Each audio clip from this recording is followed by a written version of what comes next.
following is a presentation of MRE UNO, Division 1.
Good afternoon, everyone, and welcome here to coverage of Round 1 of the MRE UNO tournament. As we have March Madness literally in the rearview mirror, we now turn our sights out the windshield. This is Automotive April, and today we have the matchup in the Diablo region. It is Sting versus Knight. Two individuals with entirely different goals on how to make their way to the finals. You've got on one side the novice. You've got Sting, who has gotten off to a great start here on the year 2-1. He's very solid in his play, but he's also very random, which could throw off his opponent. On the other side, though, you've got the representative from the rookie class, and that is Knight. Now, the rookies have not gotten off to a very good start here so far in Automotive April. So far in the matchups played, they are 0-3. Looking to turn the tide here today is Knight. He's 0-1 as a rookie as well, looking for that first sweet victory. We'll have to see if he's able to do it. Last time in March Madness, we saw a lot of underdog stories. Will we see it maybe here in this one? I'm Seth Cole, being joined by the boss KT, and KT coming into this one. It may look like a mixed match here. You've got the number 3 seed in Sting taking on the number 14 seed in Knight, but we've talked about the meta of this bot back during March Madness.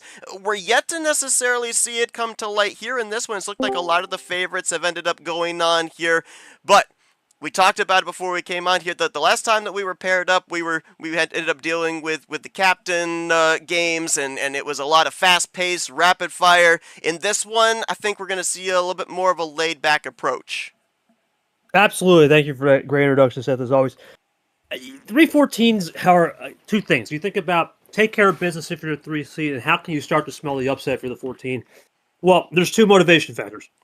For Knight, he could have won easily in March. He had the run. He had the run going and lost on an unfortunate power play. Now, Sting, I'm going to take his side of the story. He had just played me. I know his style a lot. He's very calculated in terms of the randomness. Right? He's very calculated in the randomness and very risky, but he'll play this unfiltered, uncharacteristic style, throw you up. Knight's got to be wary of that and really make an impact early on the game. I'm interested to see how Knight, the rookie, can rise to the occasion. Sting, on the other hand, look, he's a favorite. There's no doubt. You look at his resume, he's a favorite as novice class set. We know Andreas Allen is a big name. We talked about Austin LaPlante. He hasn't started off the year well. Nick obviously won the tournament. March Madness, albeit some interesting rules in the finale, but he figured out a way to get the job done. This class has the keys right now in terms of novice, but it's going to be a interesting one for Sting if he can keep it rolling. For Knight, he's got to play this composed Uno and really make an impact early, because if Sting starts to run, that could be a little bit of a desperate measure. So that's my thoughts on the game for sure.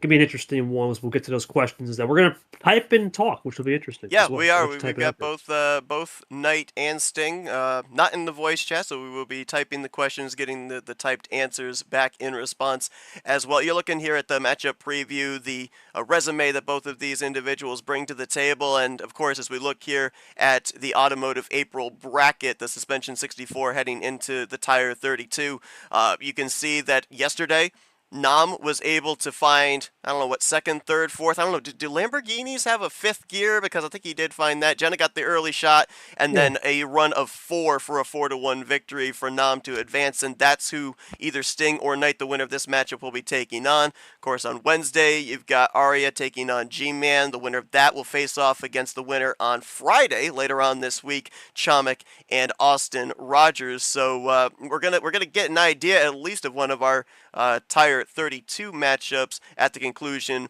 of this one. And also, keep it here on MRE Uno for later on tonight, because we've got a host of games going on here. After this one, Toaster Guy taking on Hasim Acosta at 4, Vapor and Camaro at 5, Carson Gum taking on Brian at 6:30, and then you'll see the game streamed here at 8 p.m. prime time here tonight. The number 5 seed Andy taking on the number 12 seed Cody Lamas. So it's in full swing. The pedal is on the floor here in Automotive April here, KT. Oh yeah, man, it's gonna be a good one. Let's get some lunch myself. Yeah. Gearing up for the long day. Yeah, it's gonna be a long day. I love this tournament, man. This is a make or break tournament for certain people, right? In a sense that can you keep the momentum going for March? And then I'm gonna ask this question to Sting too in a second here, while I get my phone. Can he just understand what he did in March? Because he had that loss, but he also swept Camaro. He beat Dark. He played the ring and the mole of the play styles. I'm interested to see if he can spice it. The events ahead, too. You look at Nam. He won. Got that 5th gear in that Lamb, even though they may not have it. Not the most fuel-efficient car. It's definitely a top-speed car. It's how Nam plays. And both these guys can play that quick style, but it won't be that crazy cap style. I'll be interested to see how it goes. I'll ask him a question. While I do that, you type F1 tonight. Go for it. Absolutely. So we'll drive our way down to the table here this afternoon. And we'll get our respective questions in. KT going to be taking and asking Sting the questions. I'll be asking Knight the questions here. As mentioned, both of them not in the voice chat here, which is perfectly fine. And, you know, you kind of think about it as well, too. I know that we do our best to be able to, bring to the table everything that we're seeing here and whatnot. But you gotta think about it here too, KT. That could maybe be a little bit distracting. It could be, while we're observing what we're seeing, we could be giving away strategy of somebody. So, it's kind of interesting, the aspect of not having them here in VC and hearing what we're talking about, what we're observing and everything. So it might make the aspect of play a little bit more mysterious as well. Yeah, it's good for the people that hear. You're going to see a live interlude. We'll go kind of in race report. Here we go. Sting, what's going on, man? It's KT. Good to have you on the program, my man. Obviously a tough loss to me. Really good March, so 2-1, top 15 player in the league. You got Knight. You got a lot of respect for him as a rookie. How do you encapsulate Knight's play style to the fans that may not know him? And what do you got to do to make sure you use that ammo control wise, those first 2 series compared to that last series, to build the momentum back from Automotive April? And there you go. That's a little bit of a professional interlude right there. Question to review for answer. There we go. And that's what it's all about, man. We've obviously done. You've done so many broadcasts. I've done so many broadcasts. You just got to prepare for the element of surprise. And we were supposed to have Caesar's rep today. Unfortunately, he couldn't show. And we got Brad here, who's very kind enough to come in here and make the move. But as you said, I think the cool thing about both these players is not just a chill guy, as Sting says. They're young, right? They're both rookie, novice. They're not a veteran. This isn't a legend class where you got the games of somebody such as Jesse Turner or Charles Sanford, myself. These guys are a little bit more hungrier in the sense that they want to get to the top. And Nam is also a guy that was there last year, and now he's a master. That adds a little extra motivation and spice to the match, which is always nice. I want to touch on something here real quickly too, KT, because for people that don't know, KT puts a lot of work into this. He prepares me for everything that I need here in terms of information and everything, and he'll give me some notes pre-game. And one of the things that you said when we were talking about Sting was he plays the house style, very random, an element of surprise. Now, when I initially think that a lot of what I end up seeing as far as random play is players going to the immediate color swap and everything. Is that what we're talking about? But what's that element? What's that secret sauce that Sting has that you were describing there in those pre-match notes? I think the thing with Sting is when I played him, I noticed when we get to a draw city, I remember like this yesterday. okay, I figured I'm looking for a red, right? We're ISO'd on red, and I'd play a card, and let's say it's a blue 3, right? We switch it over. He's got a red 3, and then I play another card. He hoards a color, and that's something that you see more in the old school days. Okay, he hoards the color, but then sometimes when he gets to Uno, he'll want the call out and play the house. Now, he not always does that, but when he'll ask for that, it makes things a little unique that not many players. We know Yepes used to do it. Sometimes he'll do it. He'll almost want the call out, but that thing is more abiding. I think it's more the fact that he will have more looks that you just don't expect, and he will play a little bit upper tier. He has the creativity that Knight's got to be wary of, and that creativity, when you get the cards, it can be special. But with Stang, you got to be careful in the draw city. He may hoard a color. Let's say if it's red, for example. Oh, whoa, there's no more red, right? He might have 6 red, and he'll want to force an extended isolation city. So I'm interested to see if he does that today. I don't know if he will, but that's what I noticed when I played him. Against Camaro, he just had the cards. Against Dark, that was more of a contrast, right? Slow for Dark, fast for Stang. That's more of a pace differential. I just want to see what the rookie does here because his weakness is Seth. And then the one thing I will say for Knight is his wild game is a little interesting. I think he uses a little bit too early. I wonder if he adjusts from that after the Toaster match. But one of his strengths is, I think more than just ammo control, which is almost a strength of everybody in this league, is his instincts. I think his instincts are a little bit better than a lot of people give him credit for. And when you have those instincts in this game, it can be killer, especially in a best of 7 round 1 with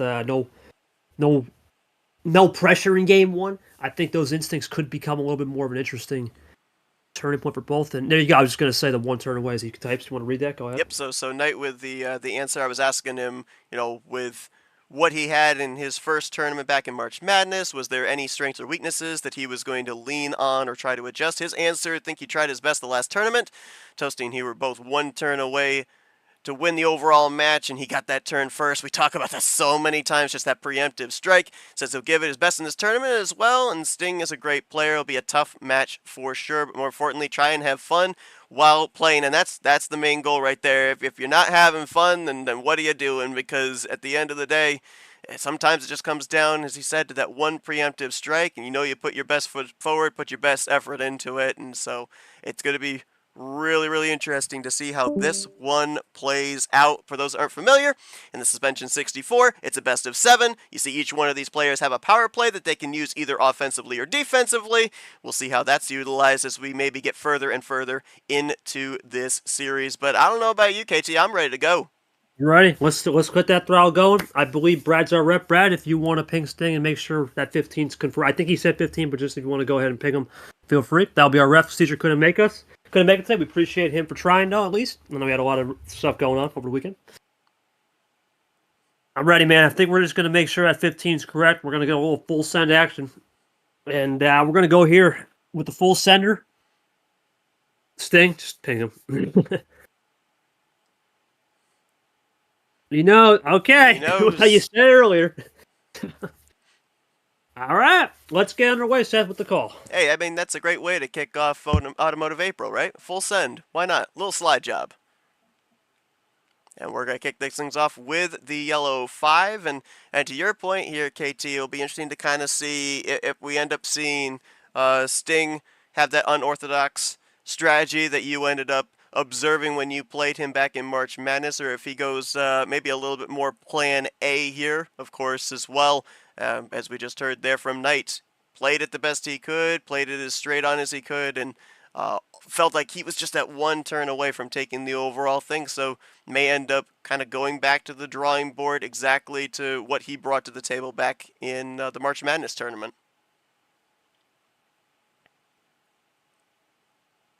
Right now, they're going to play it cool. They're going to continue to run in the yellow. And there's the first color swap. Sting going to be the first one there with the color swap. Felt like in a lot of the matchups that we called together back during March Madness, it was kind of the live or die by the color swap. Whoever preempted it usually seemed to be able to kind of gain the offensive upper hand.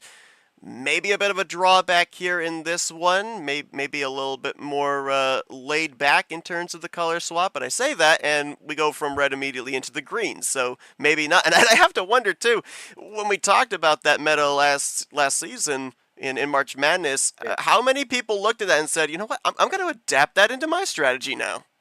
Everyone's damn good up here, Seth. You look we're basically 3-color strat already. 30 seconds into this game, and you can just see the undercuts are becoming very popular. That's a popular move as Knight will, there we go, get Wow. the Pandoras. We've hit every color here, and we've only played, what, about 9 cards?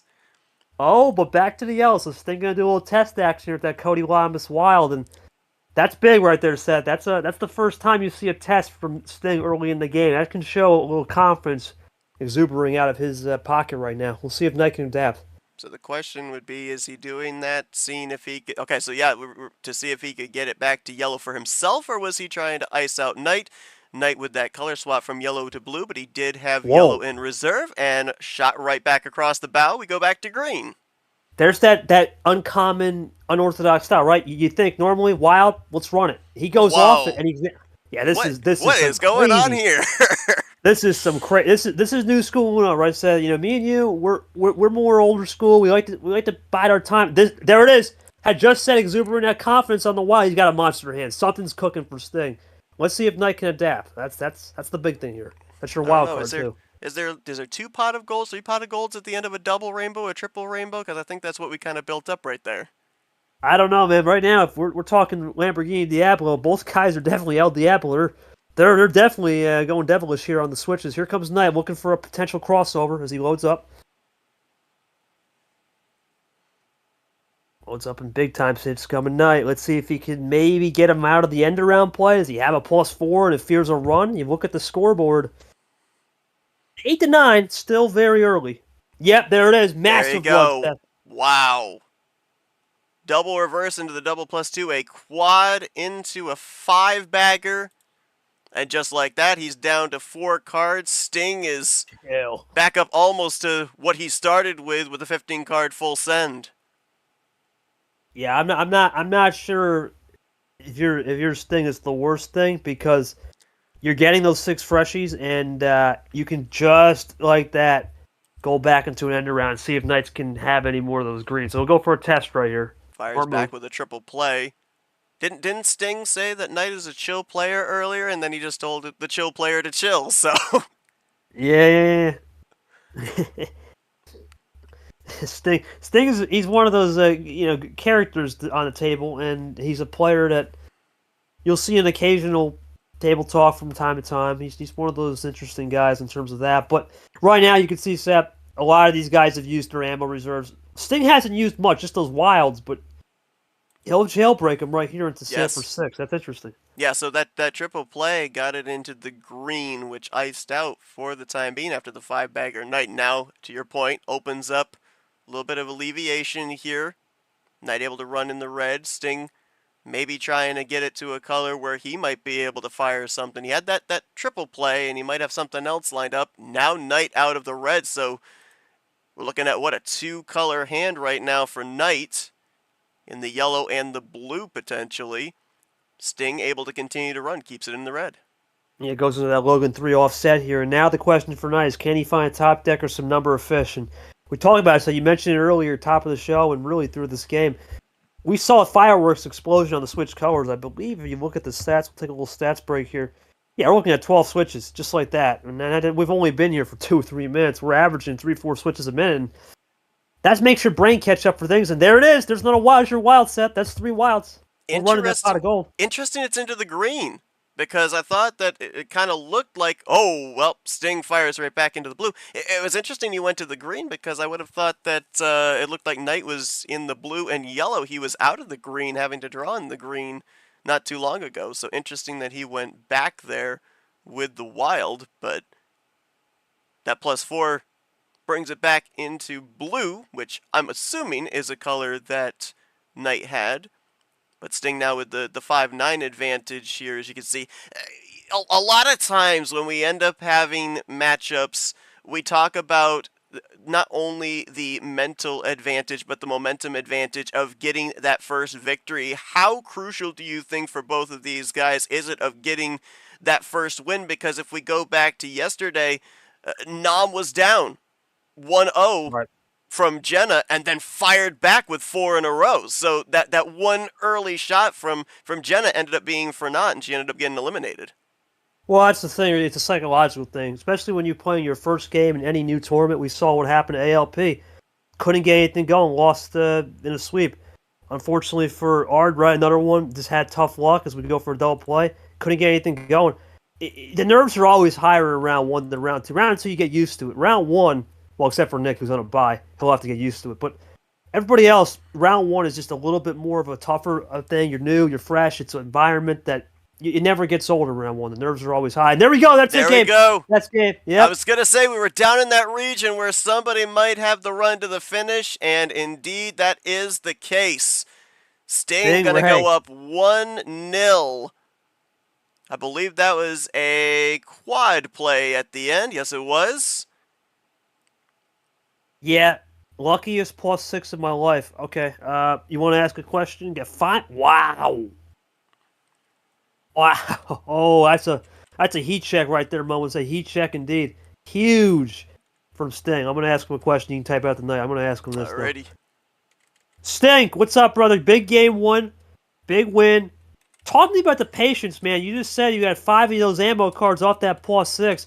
Talk to me about the patience and those double wows early. Was that a case of trying to throw Knight off and get him off his game? Great job in using those light switches effectively through a number of efficiency to use that as an enabler. Talk to me through that +6, though, being lucky. What made it so lucky? Was that part of the patience game, or were you really starting to see a table well in that 15-card full set?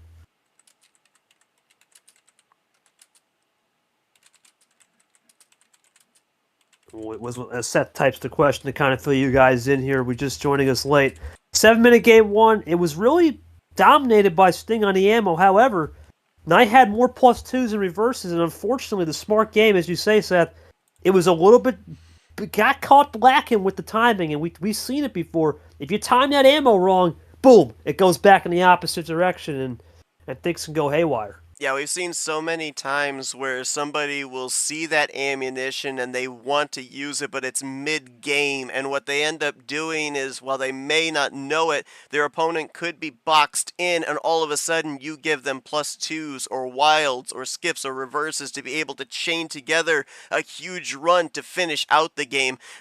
A lot of times it's kind of the live by the ammo, die by the ammo, and I think we saw that right there.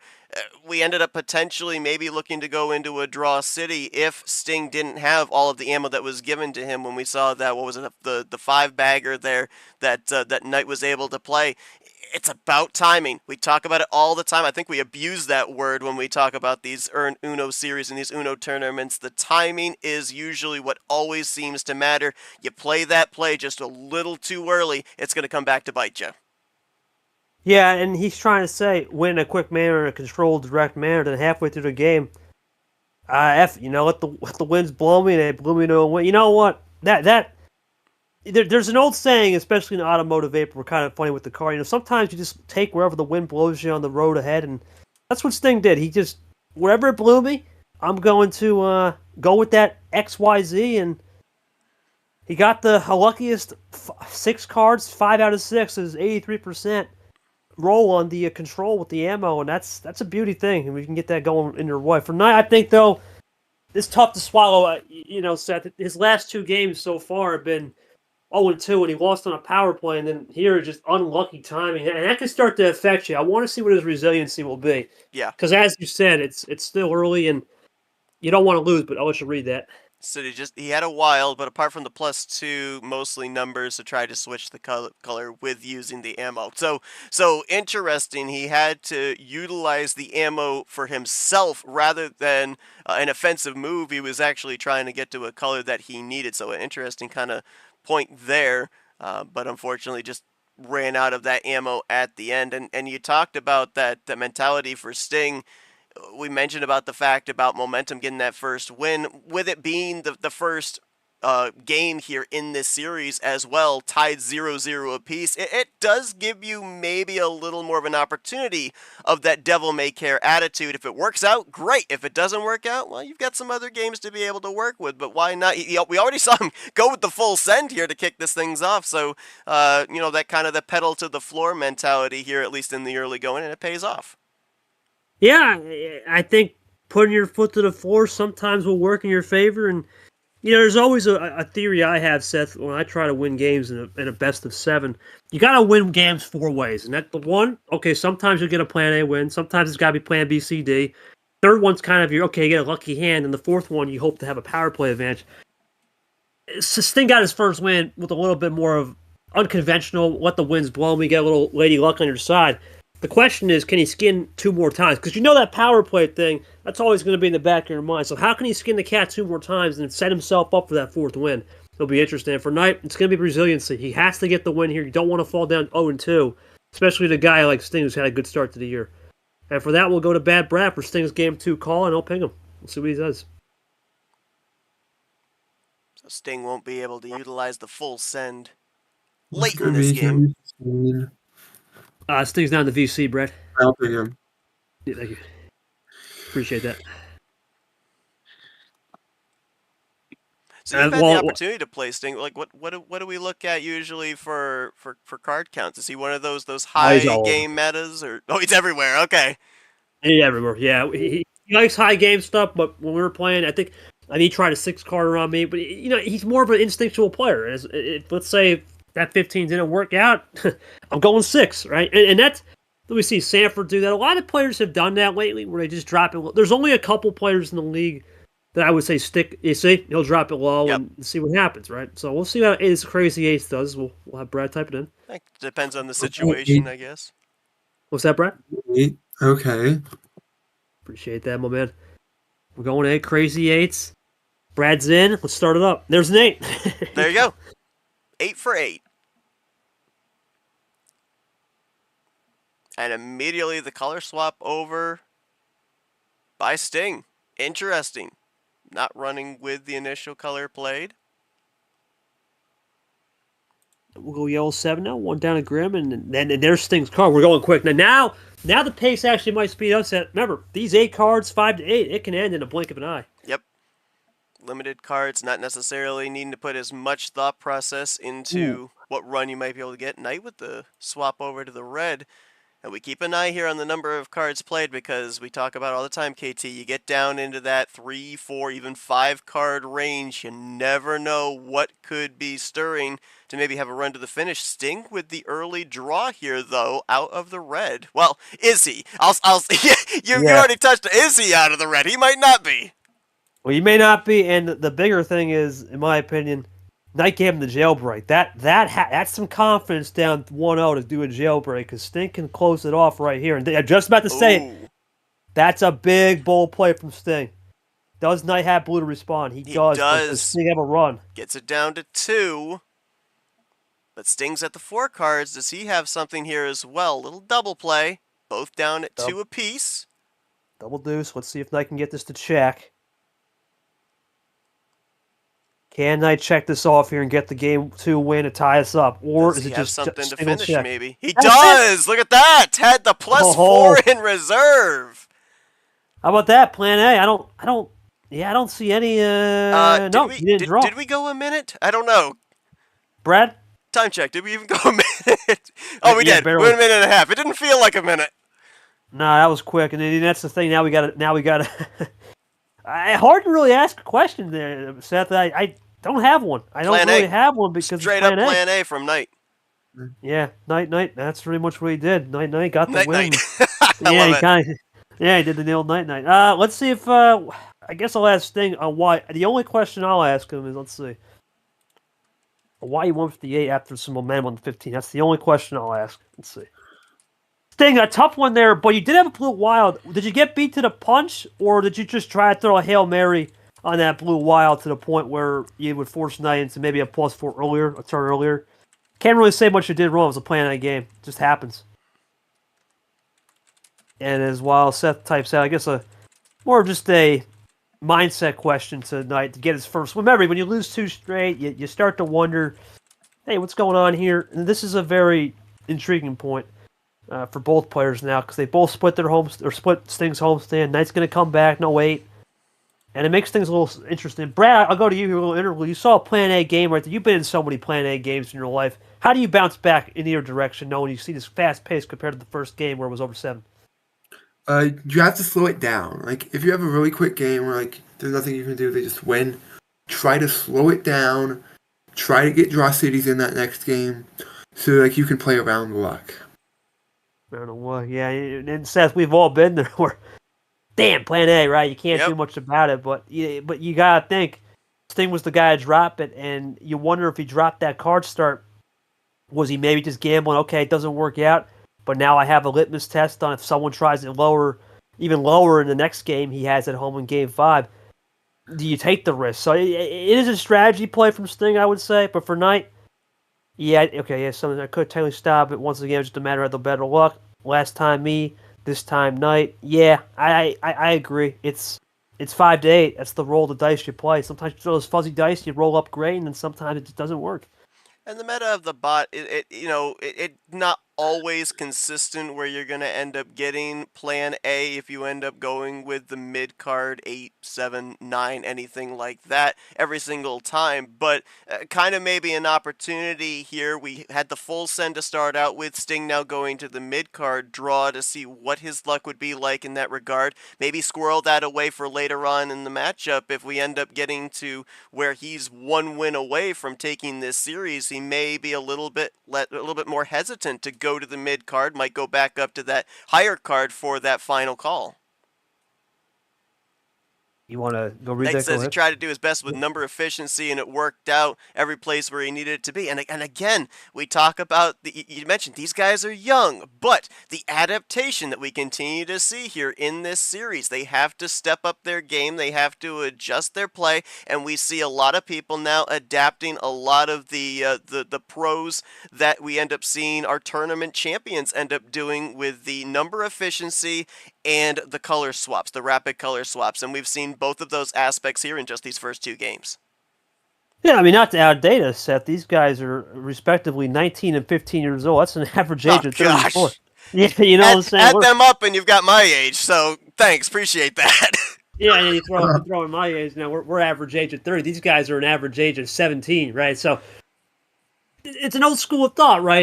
And you got, at the end of the day, you have to look at this and say, okay, they're young, they're hungry, as I said at the top of the show, and sometimes you don't know what you don't know when you're that young and you're out there flying and playing it by the seat of your pants. I think this will be an interesting game now as we've now hit all 3 elements. We had that more mid-tier, upper tier, and now this kind of in-between hybrid tier, the 12-pack. We're starting to go around the rainbow on these card starts. That makes it more of an interesting game. We'll see what happens here as Brad will type it in. Brad, go do those honors. 12.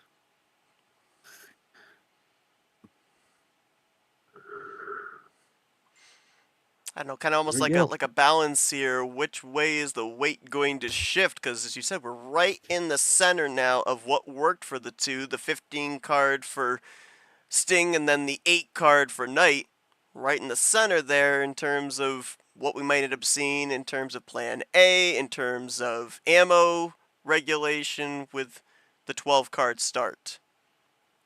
Well, now Knight at home for the first time. I was just about to say, you can see a little slower pace, a little bit slower on these upper tier paces. And Brad, you alluded to that, right? We're going to see a little bit of a slower game. Let's see how this thing adapts now on the road after those first 2 home games. And these guys have both been, well, more Sting than Knight. Sting has been on the road multiple times in his career. Knight's only had 1 series up here, right? It's a different ball game. And so I know we don't talk about this a lot, but we talk about the 2 different leagues, right? This one in the lower league, more the Xfinity series. It's a different ball game. Up here, everyone's a pro, right? Everyone knows what to do. Everyone knows card start variety. Everyone knows the elements of surprises. Down there, you can get away with playing more OG and more methodical. As there we go. This is what I was just talking about the pregame. Does he have it or is he saving? Here we go. Could very well be. And you talk about there the difference of D2 to D1 as well. And we've seen a number of players be able to jump the ranks from D2 up to D1 and do very well. But to your point, it's an entirely different animal. I mean, you're dealing with people that have been here in D1 for going on years now. They're established, and so it ends up becoming almost a learning period again. Yeah, you were strong down in D2, but now you're the new guy. Now you got to start to adapt the strategy. As I mentioned to you, I was going to have to step away for a quick moment. This is that moment, so I'll be right back. You got it, buddy. No problem. I'll take it over here. A little KT interlude as we have a little draw city from both as we go into the background 8. Waiting on that isolation. We'll find out. Knight going to go back. Of course, the rules here. We got Brad on it. We get to 20, but Sting going to pop a Ghost 1. 20 card comebacks now a thing. We do have that back into play. We had 25, I believe, the first old tournament. We've now fixed that rule. We reverted back to the old course. Here comes Knight. What does he do? Does he break out of this stalemate on red? He will into a triple play. We go H, gold, into Rogers. Triple play. Staying with the undercut strat, though. Back to blue. Looking for a little momentum on that blue. Here comes Knight, looking to find a little rhythm. Of course, non the next opponent for both as we go up to M. We'll see M and Caesar, 2:30 Wednesday following 12:30 game of Cap and Gone. We go into Charles Sanford, Mr. 200. Double sixes on the table. Oh, it would have been perfect when we got the trip sixes for Diablo and Devil. Yes, So we sir. went back to red, like after we saw blue for a little bit and yellow for a little bit. That's the only yellow or blue we've seen since we've been drawing on red this whole game. But the thing I seem to be playing reds now, and Nightwalker switches to green. Yeah, I mean, that's what I was saying, Brad. I told this to Seth. Sting's a guy, if he draws on red, he can hoard one color, and there you go. On cue, he hoarded that color, and now he's starting to use a little bit of that pace differential. We go into Chomik into a green 8 from Sting. All right, I am back. You know, Seth, I talked about this. Look at this. After Knight plays the blue 6, what does Sting do? Back to red, and we had just saw the draw city. That's what I was saying. So he That's had, that he had hoarding the red that in one reserve. color. Yeah, it's that hoarding that one color that Sting and a couple people do is Knight. He's forcing you into the switches. He's forcing you to speed up your internal clock, and now Knight's starting to get sped up here. He's got to learn to control that because that's what Sting wants you to do. He wants you to get frustrated by hoarding that one color, and if you go back to it, he's not looking for you to go back to it. If you go back to it, great, you're wasting time. You have to accept it. So let's see if Knight can adapt to that. It's interesting, that type of strategy, too, because, as we mentioned, it's been successful. Back in March Madness, he ended up winning against Camaro, he ended up winning against Dark. You would think that if you have an opportunity to be able to play cards and whittle your hand down, that you should take it. As nice little triple play there from Knight. But, you know, at what point are you building up your hand too high for you to be able to have a shot at the end? Because the last thing you want to do, yeah, it may throw your opponent off, but you don't know if they could do a plan E, potentially a plan B, and then you're left with a whole bunch of cards and no route to be able to get to the finish. It's the old adage where you can't take the timeout switch, you can't take the +2s, you can't carry them over. We wish we could, right? But you can't. And that's the thing you have to understand with Sting is, does he understand the litmus test? Does he understand that limit early? And I think he has the experience to understand it playing a rookie as we go to the Grim 7. But the question is, does Knight buy into that bait? Because sometimes it is clickbait. And if you buy into that too much, you'll pay the price. But Knight's doing a good job here as he loads up for a potential red zone move to get to the finish, but he'll draw. Ooh, gonna have to draw there. So Sting trying to draw it back even at 6 apiece. Maybe take the lead, depending on what he's got loaded up in the chamber potentially. We'll go over to Brad here, the ref. I mean, I know he's the ref. We'll kind of be like a side commentary. What are you seeing, Brad, from Sting? We talked about that red. What else are you seeing about his patience game? Because he's playing a lot more patient compared to those 3 series in March. Definitely feels like he can draw, like we saw earlier, and he's willing to switch. Like, he's going to switch a lot. He'll even switch back to red. So, like, that's going to be hard to play around. I agree. It's hard to play around, Seth, and you look at the way Sting is playing. This is not what I had in the mind. I thought he'd play that more moderate pace, but I think he's starting to understand there's certain moves that need to be thought out. He's playing methodical, right? And this might be the random element of surprise he has on the film to say, okay, maybe a little slower as he goes for a double 7, and see if Knight gets caught into the clickbait, because that seems to be what he's looking for. He's looking for that one mistake to capitalize on. Yeah, we haven't seen like the captain level of quick play here in the first two games, but we have seen a little bit more of a rapid pace. I mean, our 15 card send only went about 7.5 minutes. Our last game there was no single draw by Knight, and he was able to win out with a 8 card plan A. So very quick play, very quick end to both of those games. We've seen here a couple of times with Knight being iced out, and then we saw that little bit of a lengthy stall there out of Sting, kind of analyzing what's going on here. To your point, we're starting to see a little bit more of a laid-back approach, and I don't know if that's necessarily because the Plan A train was derailed, and now we got to go to a Plan B strategy, or if it's you know what, let's take the opportunity. Let's observe what we've got here. I mean, Sting saw that he had Knight iced out, so, you know, how do I keep this with the advantage going to me? Well, now he's trying these end-around plays, Brad. I was just about to think, Seth, as we go for a double gun right here. Sting is starting to feel confident when he gets some of this ammo in return. Remember, let's not forget, he got 5 action cards on a +6, and that psychologically can affect Knights. What I really want to drop another +6. You wonder if Knight's holding some back and trying to time the ammo, and he doesn't overstep his boundaries, as now both will go into more of a mellow mellow color number efficiency war here. And we saw, oh, a little +4 there from Sting, so that's going to give him the advantage up now 3-1 in terms of amount of cards in his hand, and now he's in that vicinity that we talk about. He's in that zip code to maybe mail it home. But you go back to game 1 when we saw Knight use a lot of that ammo mid-game, and that ended up helping Sting have what he needed to be able to get to the finish. To your point, now he'll have more ammo, but just moments ago, did Knight have like a +2, have a +4 in reserve like we saw him use near the end of game number 2 to be able to utilize? Is he holding back that ammunition now, trying to learn from what happened back in game 1? As look at, oh wow, aggressive, heat check? No, it's trying to make sure it's isolation, and I think Sting. Oh boy. Uh-oh. This might be. Oh, that is man. crazy. Split chromic ammo right there. That's split ammo. Oh my Double word. +4. That's Oh my gosh. That's 3 or 4. Triple +4 and split ammo. That is unbelievable. There's no words for that. Where did they come from? Did he draw them? Were they given? I'm trying to look back. There was a +2 that Knight played on him. Like they draw a lot. Probably just like wow. from somewhere. We got to ask these questions. We got to start asking questions here. Let's go to Seth here. We'll go to 9, and then I'll speak mine into existence here, for sure. That was interesting for sure because you don't see 3+4s.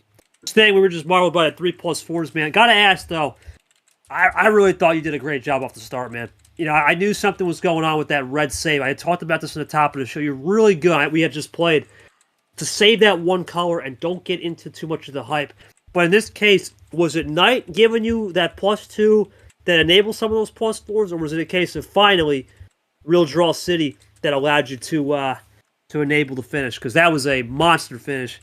And surprisingly, no reverses, no +2s, but you're getting the job done. Yeah, it's interesting, Steph, and of course, Brad. You know, we have seen Lane Sanders win with no +4s in the past. This time we're seeing Sting a deficit on 2 action cards, but this time it's the +4s that are actually becoming more powerful today. And the wild cards, usually it's been the opposite. +2 reverse skip meta has been the thing. For the first time in a very long time, it's actually the old school +4 wilds that make a difference, which we have not seen in a while. What's your thoughts on that, Brad, while Seth types out here? I don't know. Like, seems like whoever gets the hand first, like first like pre-plan A, and now we have the 3+4s. But like, yeah, you have to save it. That was a good job saving by Stingray though. Absolutely. I'm reserving the ammo you used. Did you have something? Yeah, I don't know, Seth. I gotta think. There's only 2 things. Did he save it up at the start and had a monster hand? Oh no! So the +2 that I look back on was what gave him the plus. Wow. Oh my gosh! Oh wow! Right. Let me go back to that. I got. How old did you say Sting was? 15? Yeah, okay, so he can't go out and buy a lottery ticket, but he should have somebody buy one for him because, oh my goodness, if you get 2 Yeah. +4s on a +2 draw, man, the stars have aligned for you, brother. Yeah, he's not that far off from Vegas, too, and he's in Reno. Oh, so wow, there you go. Yeah, he's not that far away from the casino. In a couple of years, but no. All joking aside, this is the psychological effect. And one was on the top deck, first draw of the game. Wow. Wow. And that's when you go from plan A to plan B. So I better draw for damage before trying. I got the oh man. Yeah, and now you got to think that this is a psychological dent in Knight's plans because this is 2 times out of 3 now he's getting burnt, and that's just unfortunate. But at the same time, it's not anything he's doing wrong. I think, though, I will say for now, I'm going to say one thing. He's buying into too much of this thing's clickbait because the Reds, I don't think you had to go to red back. I just don't really think forcing the red back when you kind of knew the first game he was doing that unorthodox. I think that's where he's got to learn to sharpen up a bit on trying not to buy into Sting's antics. Other than that, he's not doing much wrong. It's just unfortunate.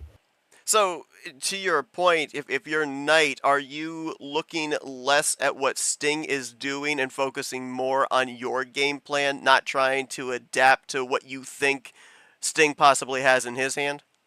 So, and you can go read that. It's saying that when he switched to the blue wild, would have used 1 blue +2 and had the left and had that he had left, and then the rest of his cards were numbers, so he would have relied on number efficiency, which is kind of back to what happened to him in the end of game 1, where he just didn't have the ammunition to be able to fight back, had to rely on the number efficiency. So far, we're definitely seeing the higher card starts, the 15, and now most recently the 12 has gone into the advantage of Sting. And if we go back to that first draw there too, KT, remember you talked about it, and we've talked about how it somehow manages to work out for him. He had red. He didn't have to draw. Sting had red, and he ended up drawing the +4 instead there. So, I don't know. It's weird. It's weird. I can't wrap my head around the strategy, but hey, if it works, if it works for you, it works for you. Well, I mean, it's only weird if it doesn't work. And I'm going to go to Brad here. No problem, Knight. Brad, you actually, I do remember you had played Sting last year back in March Madness. Is this what you expected with Sting, or do you think he's evolved since that year ago when you played? I mean, it's been a year. Like, I don't really remember that game too well, but, like, he has changed a lot. Like, this is not the same Sting that I played. I know that. Like, not everyone just, like, draws there. Like, and, like, you can. It's not a bad strategy. I draw sometimes, even though I can play. For sure. So, yeah. Well played.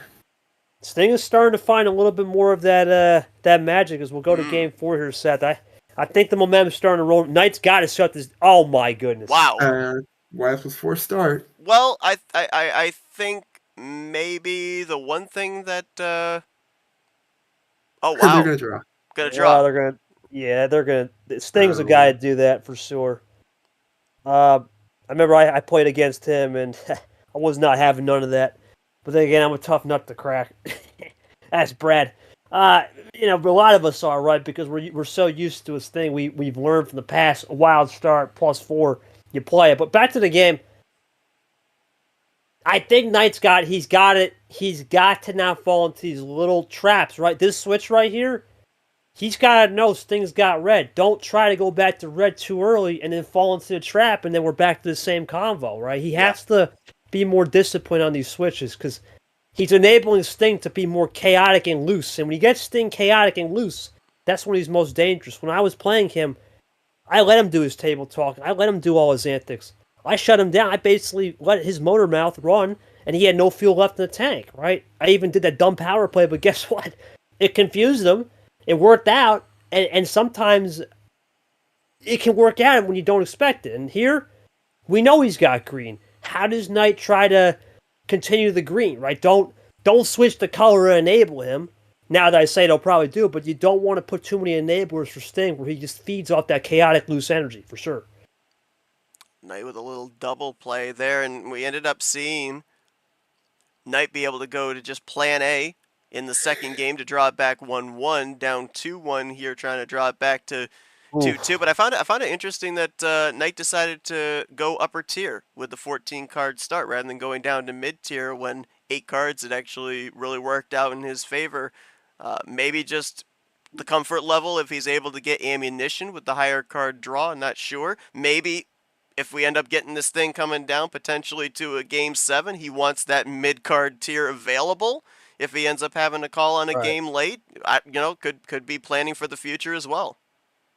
Well, and this is the thing, right? He enabled Sting with that switch as Sting goes to his own card, Seth, and that's the thing. He's got to think. Okay, we know Sting's got red, and we know he's got green for sure. We know he's got red because he faded it off. Are you putting yourself in a 2-color box too early? That's what Knight's got to do. He's got to have some very good ammo cards, and this is aggressive for sure to say the least from Knight. This is real. It's not a heat check. This is a straight aggressive play at 7 cards to do a wild for sure. Yeah, this is interesting because Knight, when we started off with the wild +4, he ended up starting it off with the red 1. Has to use the wild to get back to red. So the question of was that his only red or not, to have to utilize this wild here at this point to get it over to that color. And then there's the answer. He brings it over here now to the red 3. Go. And Stingray says, all right. Oh. Whoa. Oh, wow. Gonna leave it open. Well, I mean, he drew it back even, almost. Wow, but this is what I'm saying, right? You know what I'm saying? He plays that red wild. Now Sting feels like, okay, I'm gonna play loose and chaotic. And you can't feed the beast if you continue to do these crazy plays, right? And you try to do switches. You're feeding the bit. This is gonna be an interesting +2 if he does it. Brad, do you like that play from Sting? Because he's really playing into his chaotic, loose self now. He's starting to go back to that old trick. I don't know what that one. I know you're tied with 5 cards. If you're confident, I mean, you're like, Nightwalker played the wild. Because you're really, really confident he has a rod, then do it. If you're not, then don't. Right. Oh, wow. Plus that is 14, 24 is cards. Yo, we got a comeback. Note that. All right, well, now, Seth, first comeback game. We're going to see. We've never been in this territory so far. We'll see what happens here. Yeah, but you talked about already... You already talked about Knight not playing into Sting's chaotic type of gameplay, and I'm almost questioning that fire back there, because they would have been even. He would have had those 2+2s still available to utilize later on in the game. Now they're gone. I don't know. I understand the answer back, but at the same time, he talked about back in Game 1, he talked about the end of Game 3, how he didn't have the ammunition, he had to rely on number efficiency. He just took away a potential ammo advantage right there by answering back with the double +2. Into his own card here, and I gotta look at this. We're out of +2s and reds. I mean, we got 5 out of the 8s used in the +2s. This is risky. You know what? There are some times where you can roll the dice. I don't know if this is the move to roll the dice, because you could have easily just saved that and just played a... Let me see to cover that. Yeah, you could have just easily played a green card and you just cover that off. If Knight was up 2-1, okay, then maybe. But you're down 2-1 right now. And this is what I'm saying. Now we're going to go back until you play the luck of, let's see what Draw City will give me. But now we're running low on options on +2s. And if you have a +4 you get on a top deck, you play it, it might be revealing too much. So it's a box he's put himself in again.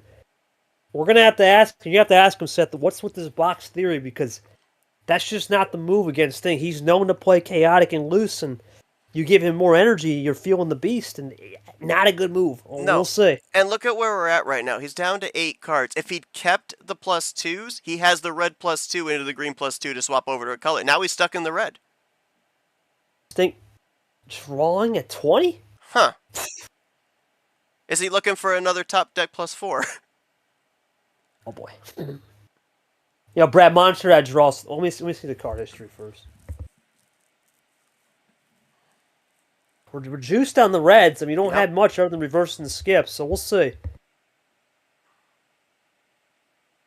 I guess we can go, like, since he had 24 cards, we can let him go at 24, and he's got to play the next turn just because He was at 24, so rare case. But well, never mind. There's the Nope, doesn't jailbreak. have to. Yep. There it is. Yeah. No Look way. at that. Unorthodox. Yep. Was that 2 in the draw there? If it was, look at that. Iced him out once again. He's got a red. He's saving him. This is a great strategy. Is he'll draw again because he can, right? He's got till 24 cards because he was at 24 card companies. He's using all the rules known to man. The question is how does Knight get out of this? Because that's the way to really think about it. You want to push the pace, but if he's got all these reds saved up, you play the wrong number. We're just going to be in this ISO game. Exactly. And you have to wonder, how many more Reds Knight has or not Knight. I'm sorry, Stingray has in reserve. Okay, here's the swap over now to the green. So Stingray gives Knight a little bit of a reprieve, and Knight will run in the green. But yeah, I mean, you look at you talked about it. Sting kind of getting in the head, not allowing you to be able to go over to the color you want. It draws you right back to it, and that was a classic case of it right there. Classic case, and you got to think here, Seth and Brad.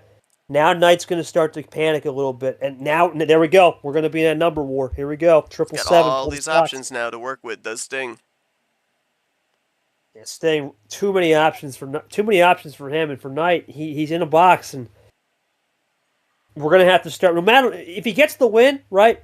He gets the win, but still, you got to start the one. And you're right, down 2-1, playing this aggressive take, and now he's just getting desperate. He's just trying to get to the finish. You can see it. He's trying. Comes Sting, looking to fire back over that Brock 1. +2, smart. Draws cover back. That off. Yep, cover it off. Make sure you don't have anything stupid in the back end. You got another +2 off the board. All right, that's now reds and yellows, no +2s left as we'll go into a cost of 9. There's the red. Get back into the red. Does Knight have the number efficiency to get it off of red? Because we know he doesn't have any. Yeah, Sting, he's using that card history well, Brad. He's hoarding all those red numbers, and Knight's got to be aware of this. You cannot continue to fall into this trap. You got to get out of this, but you also got to realize that he may have more red as we're at a 9-minute game here. He's not drawing immediately, so he might have something. We only had 1 +4 played, and that was on the initial start. Right, and that's what I'm thinking here for Knight. He's got a lot of cards that he could be in the favor with 7. He could really get this down to 1 or 2. Let's see. Taking his time, loading up. Winner gets nom. What will it be here? Could be something big, or he might have changed his mind. Yeah, really preloading this. This could either be a strategical play to get Sting iced, or he's got a monster run to try to get this to 1 or 2. Or maybe a finish. That'd be something. Oh my goodness. There it is. Into the quad. Is this a triple for the 7-bagger? Oh my gosh, it's a 7-bagger. Holy cow. That is insane, Seth, because you got to think about that 7-bagger for a second, as that move took, I believe, about basically a minute. He must have had a monster hand, because think about it. I'm looking back. Wilds he had, +2s. The +2s? Yeah, I called out possibly a bad call and using those +2s early. If he had all that in reserve, okay, you know what? Why not? Use the +2s. Yeah, he got hella lucky. Okay. Yeah, I think that was a case of if you get that lucky, you better be lucky than good. Let's ask him though. Let's ask him a question. I'll get the Sting here in a second. All right. Sting, once again, this series so far, except maybe that one win on game 1 where it was back and forth, there's been a lot of interesting luck-based games, but also a little bit of strategy with of course, we know with the red trying to isolate. Do you think you ran out of options when you're trying to play the isolation where you're just delaying the inevitable, considering maybe you just didn't have anything and assumed, okay, my best shot is to delay the inevitable and hope something sticks at the end? And your thoughts coming into game 5 now with a more freer board? I don't know why I did not say. I'll try to get home. Sting, KT, you're meant, tough loss dinner, but we did notice off the start, excluding that wild draw, right? You were playing a little bit more of this number efficiency. We saw the red, right? Try to play the isolation game. Didn't work out. Were you just trying to delay the inevitable that Knight had a monster hand at some point when you saw those double +2s, and that +2 door opener was just trying to get something in return. How do you adjust your style as we go to a best of 3 one power play now? Brad, your thoughts on this series so far? Because it's been back and forth on some luck, but we also saw game one. These can be bangers, especially if you get that back and forth on number efficiency. It's taken a minute to build up to that crescendo that we all love. We've seen a lot of moves from each player, even though it's been like whoever got more luck won. We've seen a lot of moves. Like there's been skill involved, and also I think going forward we'll have to see what happens when neither has any ammo or anything. 'Cause like I feel like we'll get a lot of draws, but who knows? And that's the monster hand. Yeah, you gotta think here, Seth. The monster hands, right? The last two. I don't think. The last two have been monster hands. We had the 3+4s in Sting's hand in game 3, and then that answer back here in the close of game 4 for Knight. So Sting doesn't think he had the inevitable, huh? Gotcha. More.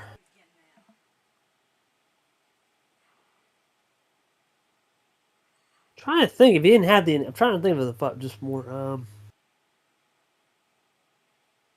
I'm gonna say more riskier than on that +2.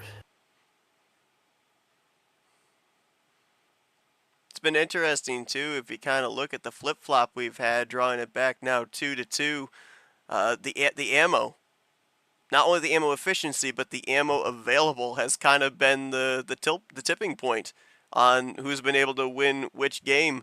The games that Sting has lost, he hasn't had the ammunition. He's had to rely on the number efficiency, and flip reverse that to games 1 and 3, where Knight had to rely on the number efficiency without the ammo to bail him out. So it's really come down a lot to the ammo here in all 4 of these games. Yeah, we haven't seen a single reverse from Sting, but other than that, every other category has been played, and I got you. So more just. So he's saying more. I think he's going to say it both. Sage, okay. Classic. He ain't going to try to reveal too much. Of course, we'll try to get it out of him, but, appreciate that. But back to this, man. 2-2 game. Okay, now it's a 2-2 game. Best of 3. Now the power play needs to start coming out in one way or the other. We have to start talking about it, and Sting's a guy to have it more off an instinctual basis, for sure. You only get one of them in a best of 7, whereas maybe Knight, he got burned on it against Toaster guy, unfortunately, in March.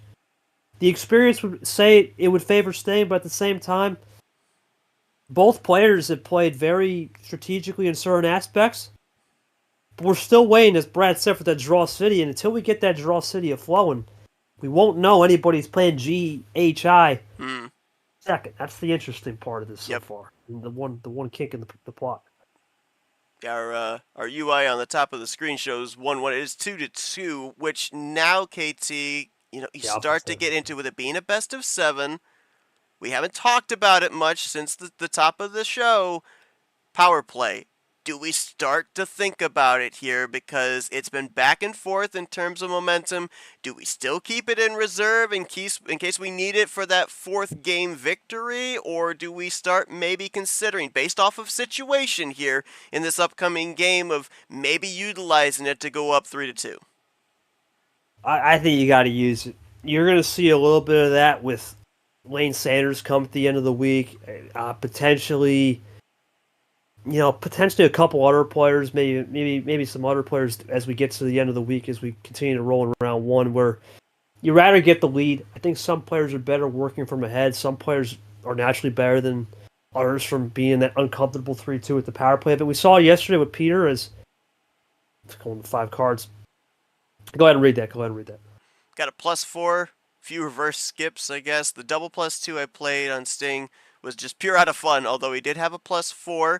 And it was mostly just for fun, not going to lie. Okay, so so he had the +4 at least. So he had the bailout if necessary. It wasn't just that he only had the double +2 and then would have to rely on the number efficiency. So yeah, having that little bit of extra ammo in reserve allowed him to be able to fire that shot, and then a lot of the stuff that he ended up getting was off of the draws. But Yeah, it's really been the main three things that we talk about all the time: the number efficiency, the ammo reserve, and the use of said ammo. And we've seen it come into play in all four of these games. Now, again, the balance of the scale is back even. Now we got to see which direction it's going to tip here. As you saw our referee Brad putting in the 5-card count here, the lowest we have gone, and we stopped for a spell in Draw City in this previous game. We might be for a little extended stay here, depending on how well Plan A is able to work for either one of these guys.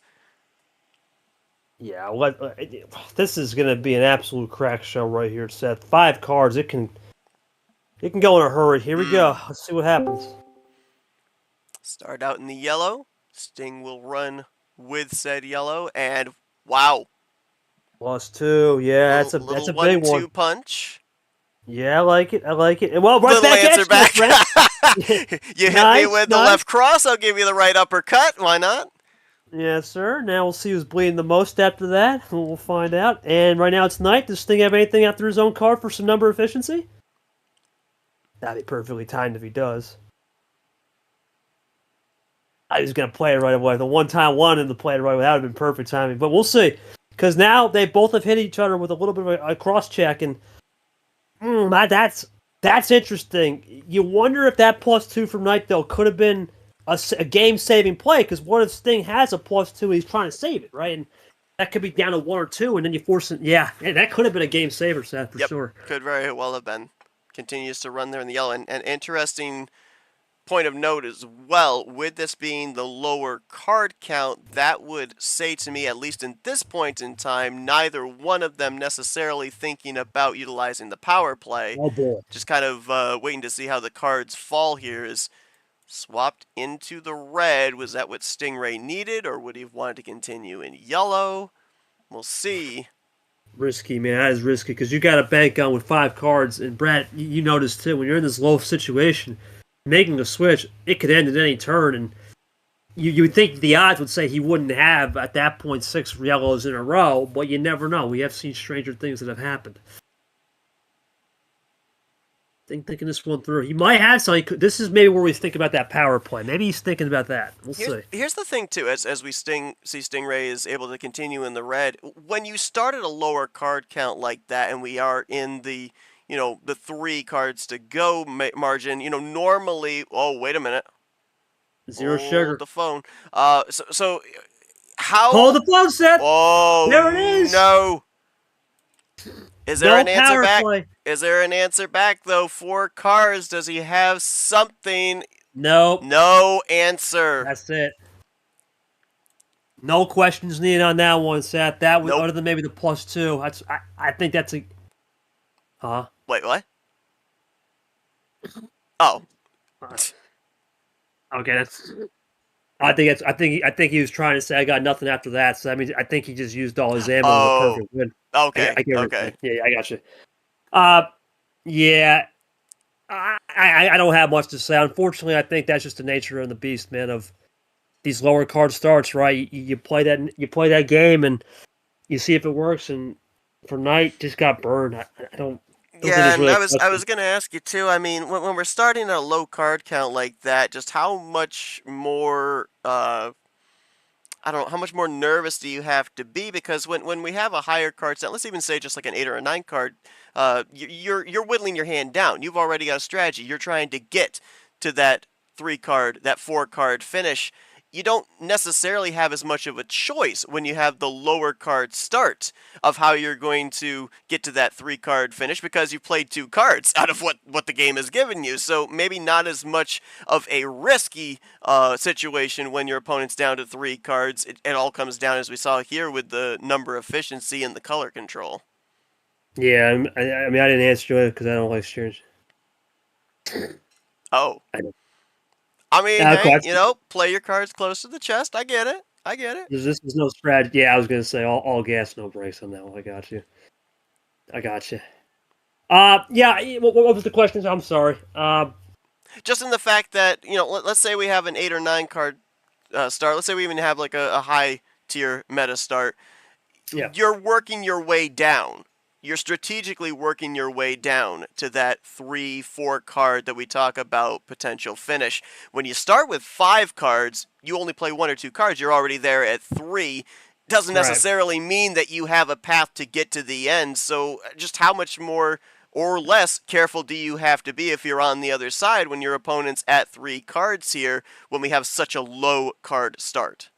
Yeah, you're playing on pins and needles. So every single time you have to assume the finish is there.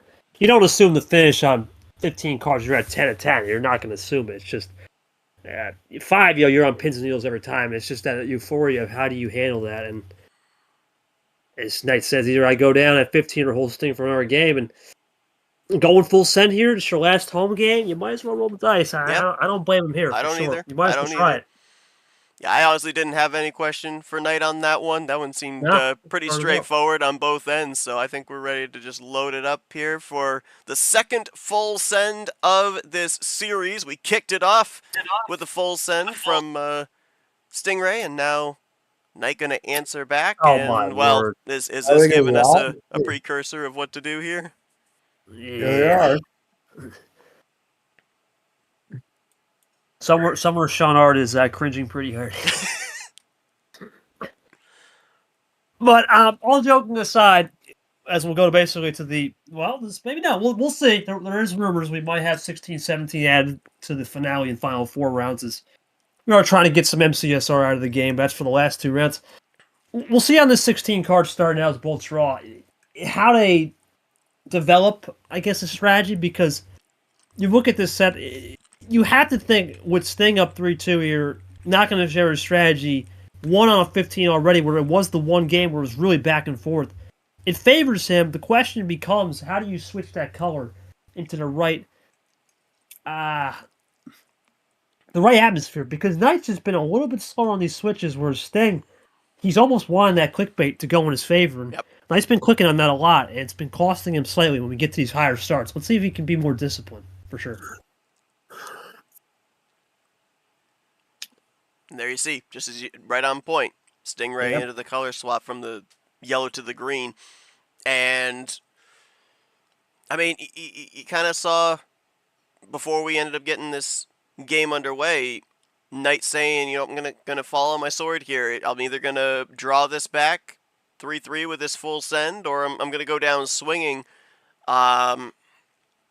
That kind of says to me that he's just looking for the number efficiency, the ammo control, all of that to get him to the end of this one.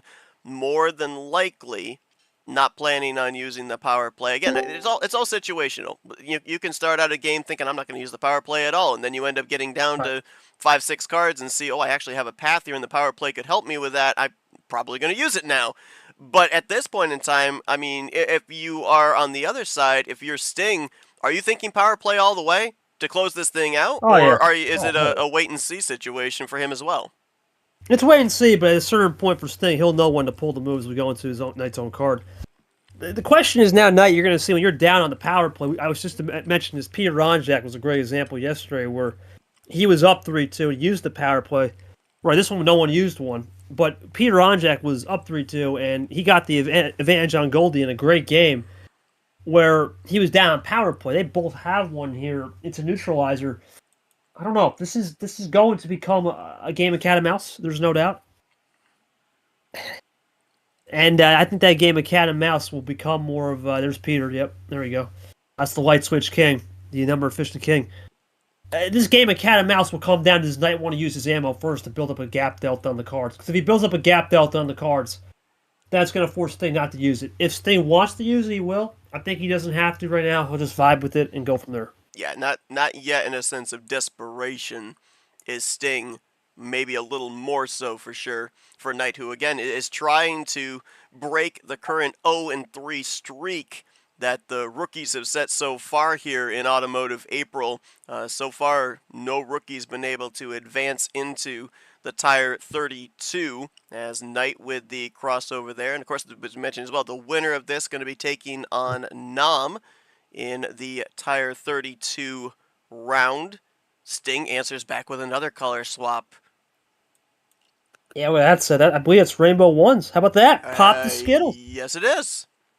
First time all game. Brad, pop him out. But no, it's no, theoretically. But the point is, it become more of a back and forth now with these two color boxes. I think they both want to go to a two color box. It's just who goes into that two color box first. Let's see what Knight will do here as we go into green. He'll go play cool. And Ed, of course, talked about before this series even kicked off, the matchup that he ended up having last tournament during March Madness. It was basically just a who was going to preempt who in terms of the moves. And we haven't, I don't think, necessarily seen that as much in this series yet. We've seen some shots and some shots back. We've seen, you know, the big runs at the end. We haven't necessarily, I can't really remember back to any of the previous games played where there's been that one moment where somebody's been able to make that one preemptive play that's given them the advantage. It's really just come down to who's had the run to cap the thing off. Yeah, these ice cap, I call them those ice cap runs, man. They're special, but you gotta know when to time it. And remember, we probably have covered about 5 billion topics here, so like we always do on a stream. But let's not forget those two times Knight played those +2s back in that game 2 and game 4. He got burned. It's still in the back of his mind. Now down 3-2. He just played a +2 earlier in blue. He's got to make sure those moves are crisp, clean, and not too hesitant to where it gives any sort of momentum to Sting. Because Sting, at any point, will bust out that power play or bust a move that creates chaos, and that's where he thrives. Here comes Knight on the load up. That's interesting, too. I just looked back, and we've only really had, well, make it now 2. We'd only had one ammo card played prior to this double play with the green reverse by Knight, and Knight's actually been the only one that has played any ammo so far here in this 6th game. So does that mean that Sting's got stuff in reserve? Don't know. Potentially could, as we're starting to get a little bit closer towards that dangerous territory. We're down to 6 cards for Knight Sting, maybe with ammunition to draw him back at some point, but again, the color swap over into the yellow. And to your point, I think a lot of this color swap that we're seeing out of both Sting and Knight is trying to draw them to that 2-color strap. It's 2-color, 100%. You can see it visibly. And Brad, I gotta go ask you. Now we're in a 2-color game. We get to that 2-color game. Where do you think the battle lines are going to be drawn as 2-color? Do you think the move comes with 4 or 5 cards in Knight's case, or do you think Sting's in a comfortable spot, letting it play out right now? I mean, like, we've seen a little bit of ammo, so, like, I'm not sure what Knight Augur has if I was Sting right here. Like, it's hard to say, but, like, you don't have to play ammo right now. I don't think you need to play all your ammo right now if it's not going to get you to the end. And remember, Stingray has the power play still. So does Nightwalker, though. We'll see how this one goes. It's back and forth for both players right now in terms of the color switching, in terms of maybe ammo control. But the one advantage Sting still has is not only the lead, but the confidence is still beaming out from him. We now know Knight, he has this move where he takes a minute to finish the game. We did see that earlier. You wonder if that's taking his time here, or is he looking for isolation as we've been here? What are we at now, Brett? You want to hit that log? We'll be 8 minutes in?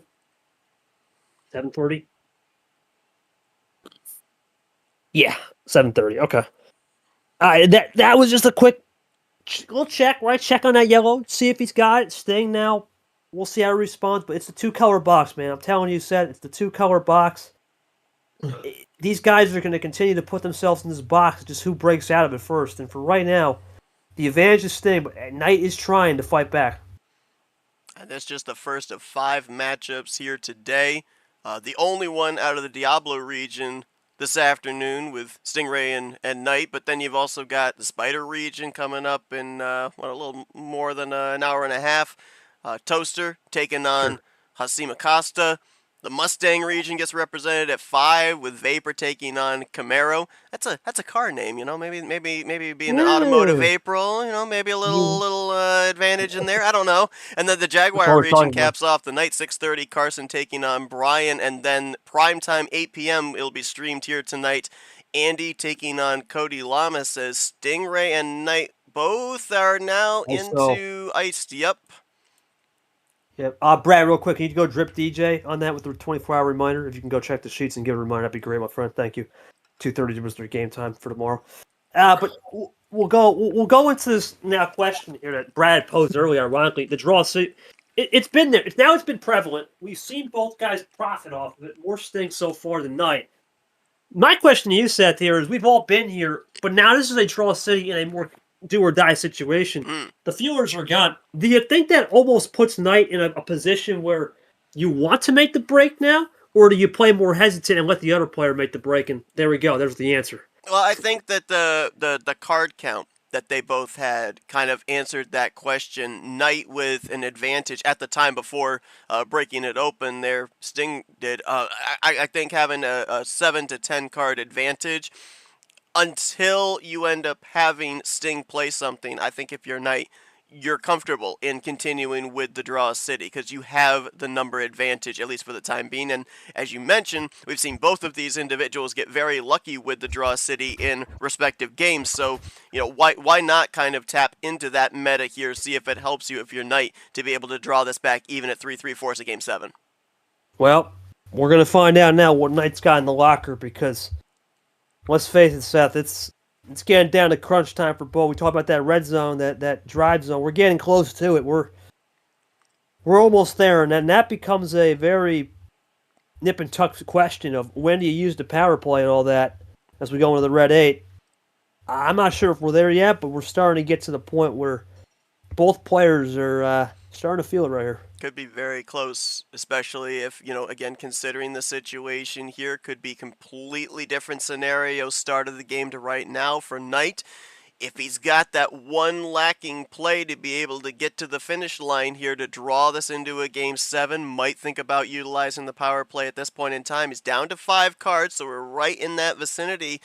And we're seeing again that slower play style from Sting. We saw this back, I believe it was in game 3, where we ended up seeing Sting end up being able to take then a 2-1 advantage. So, what is he loading up? What is he strategizing here? Is it offensive? Is it defensive? He's typing out. We'll see what he's got here. Is he loading up something? Oh, he is. Massive. Yep. That's big right there, Seth. Now Knight, for the first time in a second, he's down the scoreboard. He had the control, and now Sting has flipped the scoreboard up 2. Well, technically up 1 once the Knight plays here. Something's got to change if you're Knight, because, once again, this 2-color strategy, this 2-color box, that's going to favor a veteran, and it's not going to favor a rookie. The question is, does Sting burn up all his red? We're going to find out. He's very good at saving. I'd be shocked if he did.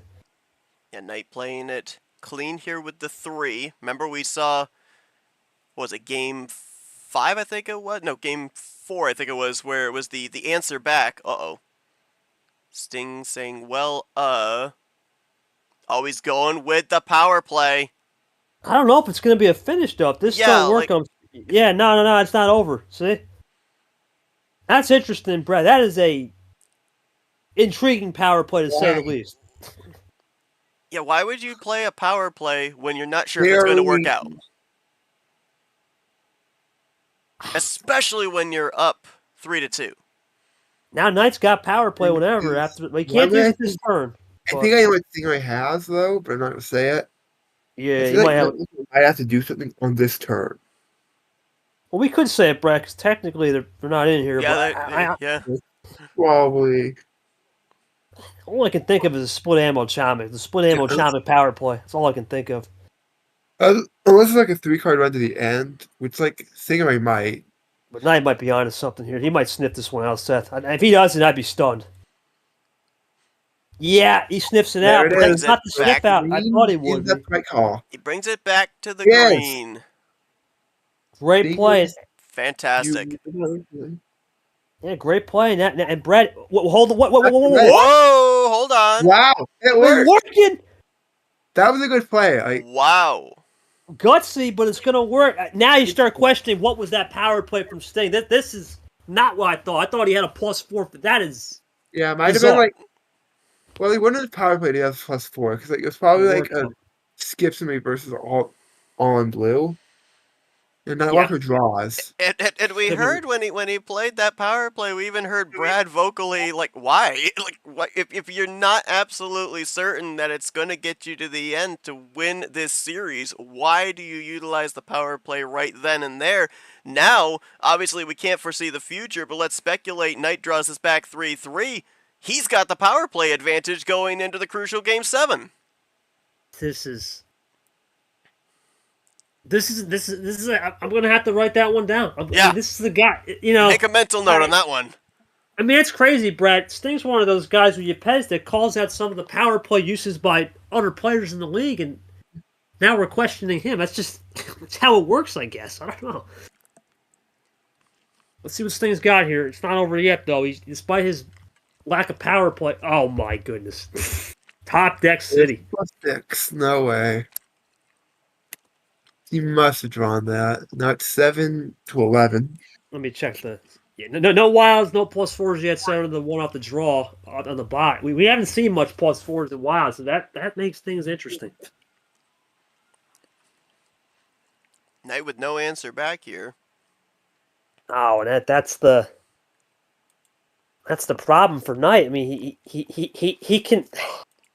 I think he's getting caught up in this box where the first two moves went after the power play were great, but then all of a sudden he's starting to go back into this box and he's letting Sting run out to the goal line here and start to get to these. He's got to start fighting back now because you can't fall into these traps. That's a great move, right? Yeah. Play isolation, great move. You had to try something.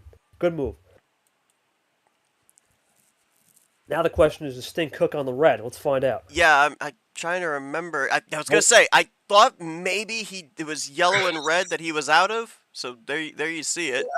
Is it ISO? Is it ISO? I mean, is it just straight draw back? Let's play it where it lies, or is he going to try to go for a double? That is crazy. That's so risky. Once again, I just called it. It's a two-color. What is that going to burn you, though? Right? Yeah. I mean, how many more times can you go to that move and be cool and clean? Because you're going to get burned at one point. Knight is taking a risk here. Yeah, Sting was able to run in the blue before that swap over, so no surprise to see him continue to be able to play with the blue 7. And we're down to 5-5. We're down to that situation now. I mentioned the fact we really haven't had a prevalent area in this entire series where it's looked like somebody's had that preemptive play to get them a victory. We're in that territory potentially here. We're down to 4 cards apiece. I mean, where's that kill shot? Where's that one preemptive strike that's going to potentially either tie the series up or completely end it? Knight's trying to give us a heart attack. So he is making these ridiculous bold claims. It's working, but how much more does he have left with these claims? Let's find out. Are we number efficiency here all the way to the end for both of them? Have they completely drained their ammunition? Remember, Sting, when he played the power play, said, I hope this works out. So I have to think, unless the green +2 or the red +2 was something he was planning on near the end of that power play, what does he potentially have? Uh-oh. He says, watch this drive. Is this the finish? That's it! That's it's over! He puts the Knight on Knight, and Knight's gone. Oh, my goodness. You have to think that +4 potentially was what he had for the finisher when he did the power play. Yeah, Knight didn't even have a chance to even use it. That's the crazy thing. You have to ask him that question, man.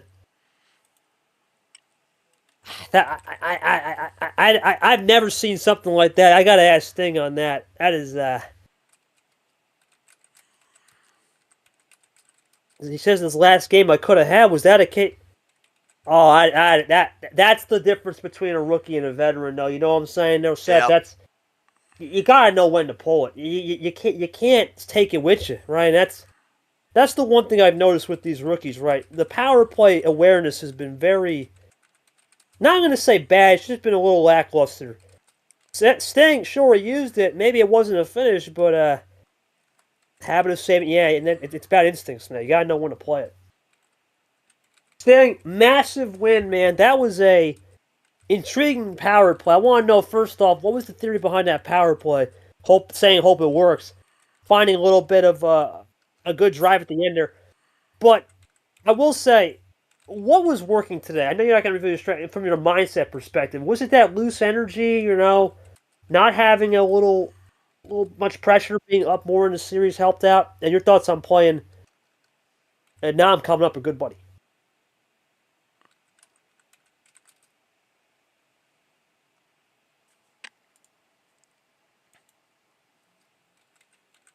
Well, Seth, I mean, it was a good game. There's not a shadow of a doubt on that. Oh, It for was a good sure. game. But you wonder, looking back, and I think Brad can agree, too many two-color isolations from doesn't have that BSGS tonight win. Oh. I got to go back to it now. Hold on.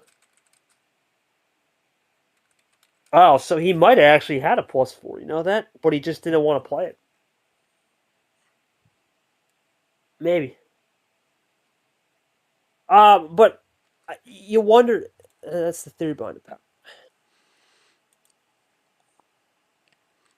Yeah, I mean, Okay. with it, interesting use of the power play in both regards, or lack thereof of the use of the power play, I guess we could say as well on Knight's side.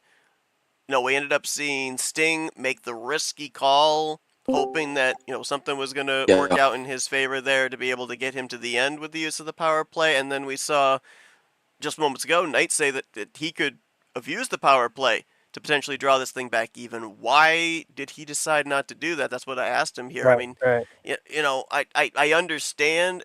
It'll be interesting to know as well. I probably should ask him this as well about, when could he have used the power play? Was it before Sting used his? Was it after Sting used his? Because if it's before, then okay. You don't want to go down Sure. on a power play and have your opponent still have one, even if you're able to draw it to a game 7. But if it's after Sting utilized the power play, why did we not use it? Yeah, I'm not sure. I'm gonna have to ask him that. Well, we got Sting the winner here. Sting, your thoughts on Nam next round? Just overall the series. It was an intriguing series to say the least. I'm scared.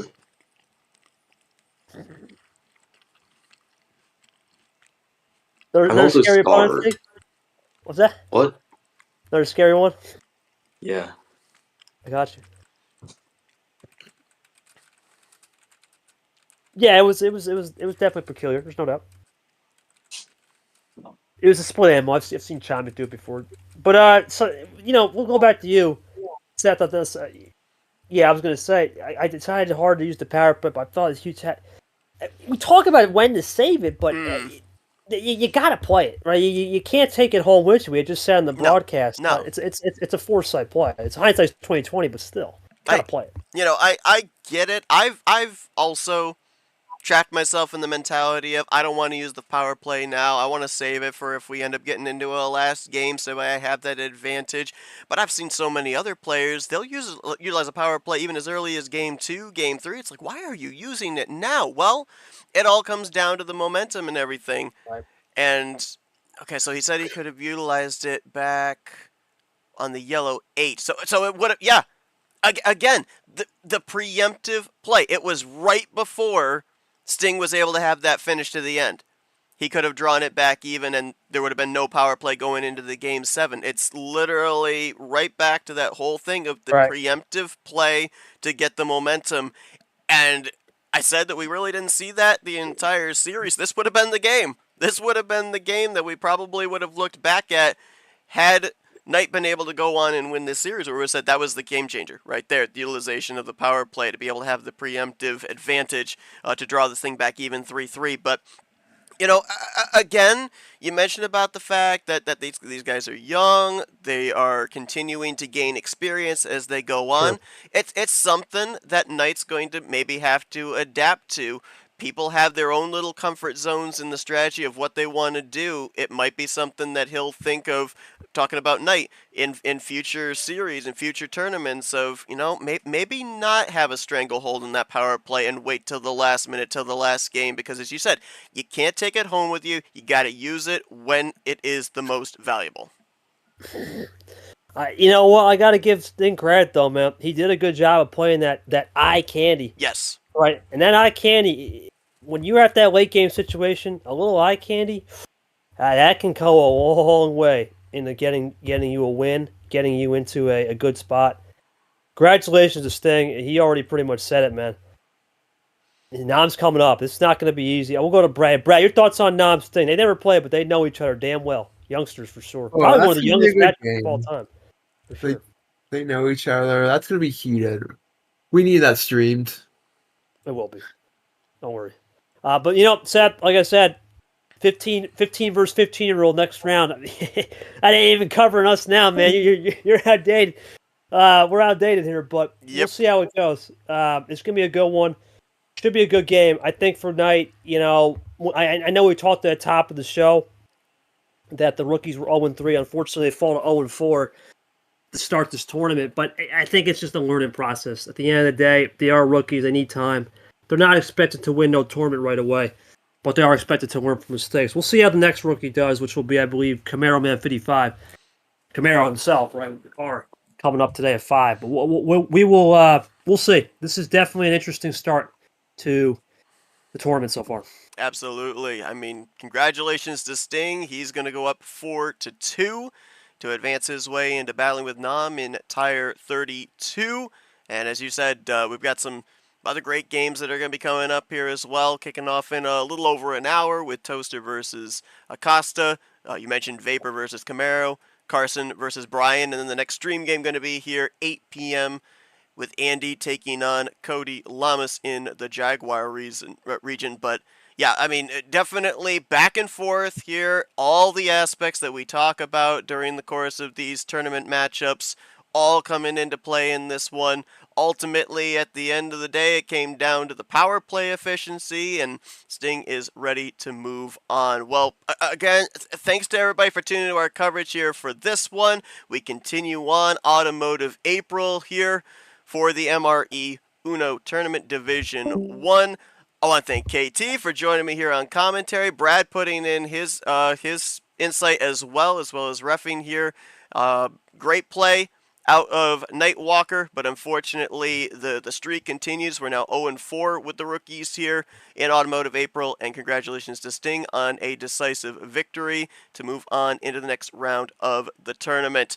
Hope to see you guys here primetime, 8 p.m. Eastern Standard Time here tonight. Andy versus Cody Lamas to continue on here in the MRE UNO tournament. But until then, we'll see you guys next time. Thanks for joining us here this afternoon.